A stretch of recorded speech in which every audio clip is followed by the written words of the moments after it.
everyone, and welcome back to the channel where your likes, comments, and subs are always greatly appreciated. One of the chief complaints that I hear about the Zoom R12 and the larger R20 multi-track recorders is that they cannot bounce tracks. And that's not entirely true. You can bounce with the R12 and the R20, but you have to do some workarounds to get there. It's true that the R12 and the R20 do not have a dedicated feature within their menu system that is called bounce that you can access. You're going to have to use some ingenuity to bounce your tracks, but it's possible. I'm going to show you two different ways that you can do that in this video. One, a digital way, another one, an analog way, and it'll give you some stereo and mono bouncing options.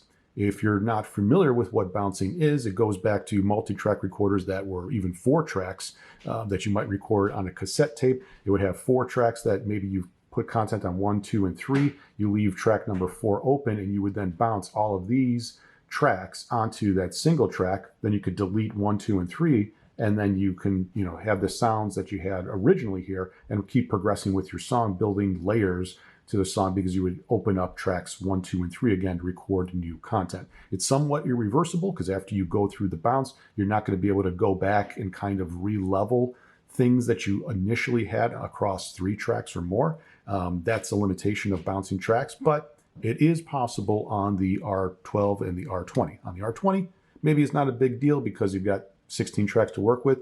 But in this case, on the R12, I've got an active project here that has 7 tracks full of content, and I've only got 1 track left, number 8, that I can then add content to. So here's where I'm coming into a space limitation that I have to consider with my song going forward. And I'm going to show you some ways that you could bounce tracks to free up some space so you can add and layer in more content as you go along.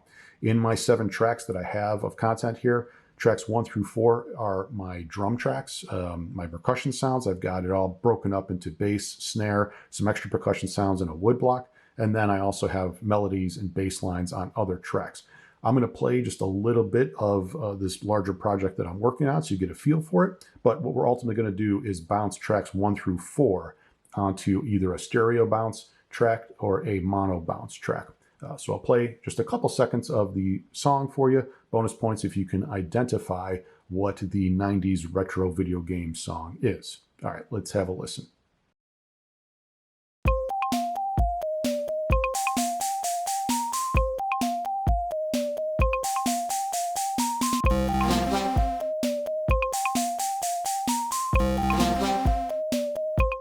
The first way that I'll show you how to bounce tracks on the R12 or the R20 is using the digital method. The digital method allows you to condense multiple tracks down onto a single stereo track, and then you can use that to free up some space. What I'm going to do here is bounce my 4 rhythm tracks. Tracks 1 through 4 are all my percussion sounds. So I want to essentially condense these 4 tracks down into a stereo track. So they're going to go from 4 tracks down to 2. That will allow me to delete 2 tracks and free up 2 tracks as I continue to work on my song.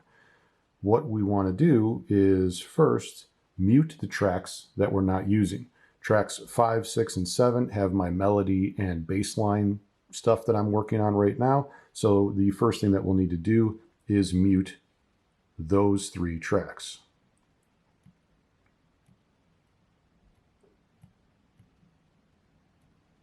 You can also see that track number 8 right now is empty. We're only interested in tracks 1 through 4. So once we've got that all set up, the other thing that you want to kind of pay attention to is hitting the play button, going back and forth, and ensuring that you've got good levels that you like on your faders. You're going to be able to use your faders in real time during this mix down process when we go from 4 tracks to 2.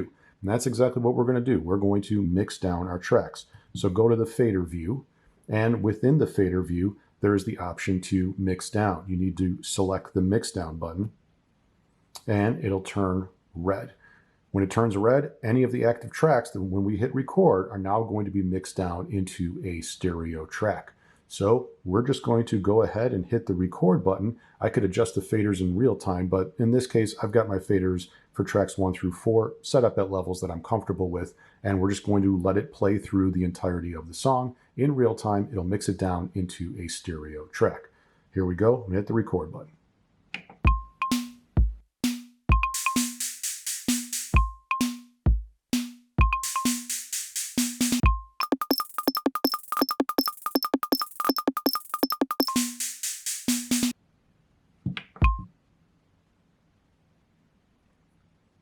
it says our mix down is complete and that the file was created on the SD card in the audio folder. We're good to go. We can hit close. All right, let's shut the mix down feature off. We can go back to track view if we want to, just to see where we're at. Okay, we're good. It didn't add any extra tracks. It didn't bounce anything within the song. We're going to have to now do a couple extra steps to actually work with our bounced track. Let's go to the settings, and from there we will hit projects. We have to go back out to the project screen. Our song that I was working on right now, I just called it bounce for obvious purposes. And what we're going to do is have it selected and choose option. And we want to duplicate this project. So we duplicate it. We can call it bounce parentheses 01. That's fine. Hit enter. It will then copy everything over onto this new bounce 01 project. Let's go back out now, and we've got our two projects, bounce and bounce 01. Let's select bounce 01 and open that up. All right, it looks just like the original project, and it even keeps our muted tracks. So 5, 6, and 7 are muted. Now what we can do is select track 1 and touch it again, and we're just going to delete it. Execute, select all of the audio for track 2, touch it again, delete it. Same thing for track 3, delete, track 4, delete. All right, we freed up all of that space. Additionally, let me kind of go out here and unmute 5, 6, and 7 for myself. So we still have our melody and bass lines going. Now the next thing that we will need to do is stereo link the track, the stereo track where we want to drop in our bounced track. So let's go to track 1, touch the number again, track settings, scroll down a little bit, and here you have at the bottom stereo link. Let's turn that on. All right, and you can see at the top it changed it to track 1/2. So we back out, and now we've got our stereo linked pair. We can now touch track 1 and 2, and it says add audio file up in the menu. Let's do that. So we're going to do this from the SD card. That's where our bounced track is, and the track is going to be bounced because that's going to be what the program was. So it's just going to whatever the project file was, that's what the name's going to be. If you bounced it again, it would be bounce 01, bounce this a second time, bounce 02, and so on. So let's just hit the plus button to add that, hit enter. It's now going to drop our mixed down or bounced stereo track onto tracks 1 and 2 of our project now. So we've got all of that audio, which should be the drums to go along with the melody and the bass line. Let's hit the play button and see what it sounds like. Back up.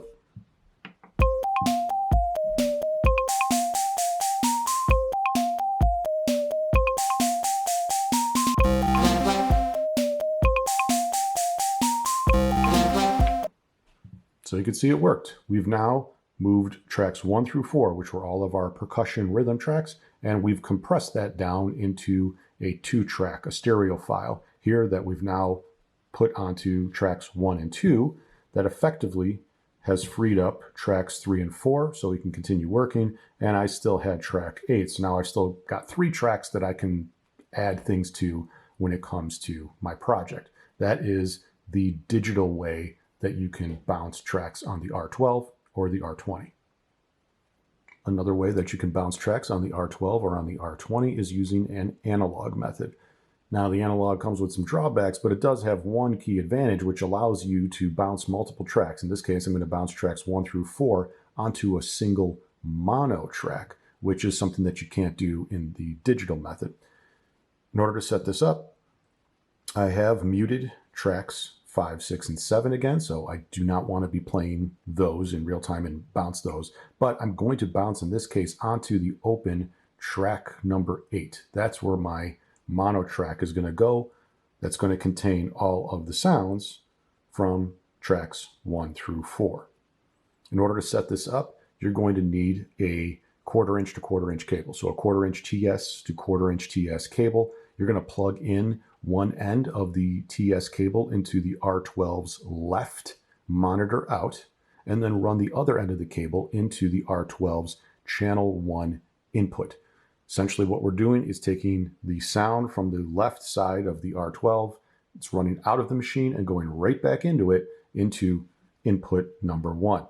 Now we're going to need to set up our tracks for their panning controls. So we touch the number 1, go into track settings, and we're going to pan track number 1 all the way to the left. You need that hard left pan. It should say L100 on the side if you've done it correctly.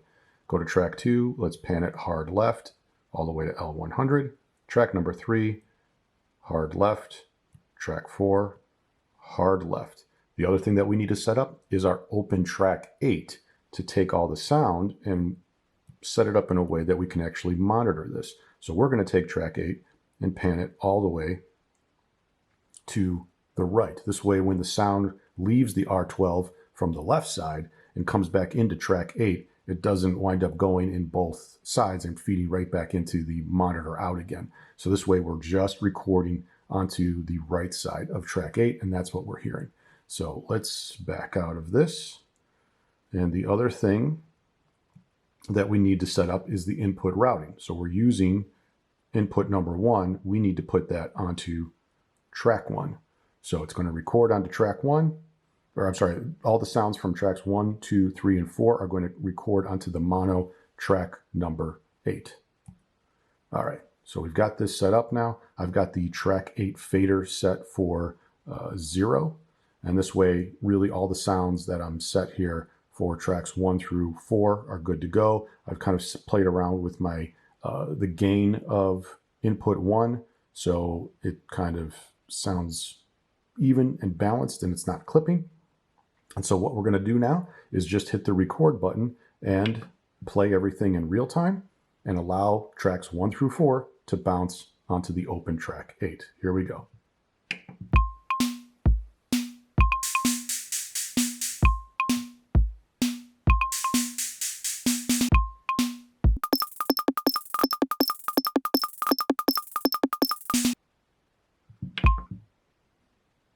When you're done, just hit stop. Let's go back to the track view, and we could scroll down here, and hopefully we have something on track number 8. All right, we do. All right, so what we could do is go to the input routing. We're not recording anything anymore. And we can come back up here. And now let's mute tracks 1, 2, 3, and 4.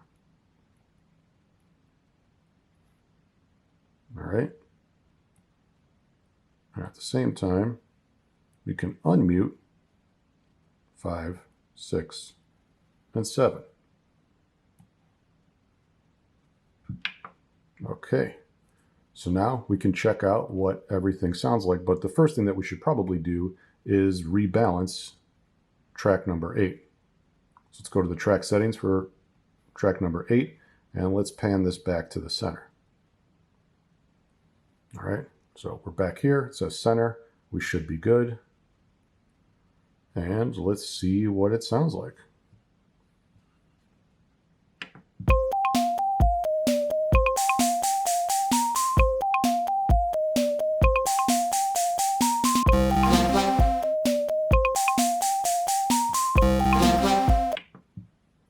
So you can see it works. We've muted tracks 1 through 4, and we've moved all of that sound onto track 8 in a mono bounce. Now, the disadvantage here is that you're probably going to lose some sonic resolution as you go from the digitally recorded tracks 1 through 4 out on an analog cable going out of the monitor out and then back into input number 1, and then it has to reconvert all of that analog sound into a digitally recorded track on number 8. So you're kind of digitally to analog to digitally resampling your tracks 1 through 4 in this case to build up this new fresh track number 8 that you've got. But what this allows you to do is you can now copy your project over and you could delete now tracks 1 through 4, and you would free up tracks 1 through 4 so you can continue to build your song.